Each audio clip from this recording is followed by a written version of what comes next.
And we want to ensure that we have a very peaceful nomination, very peaceful electioneering period.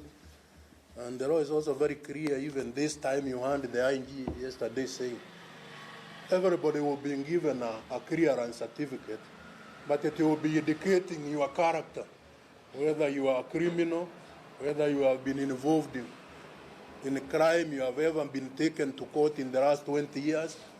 But if it is capital crimes, it is permanent, it will be indicated. But these other petty crimes, I think the period is the last 20 years. Yeah? But for capital offenses like murder, rape, robbery, and so on, those are permanent features in every clearance certificate.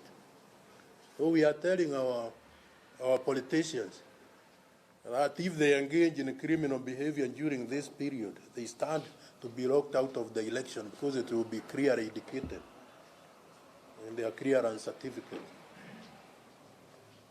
And apart from that clearance, they also be taken to court and charged.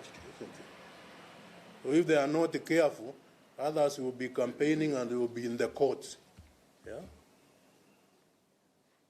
waiting the formal charges and so on. So we are telling them to uphold the rule of law.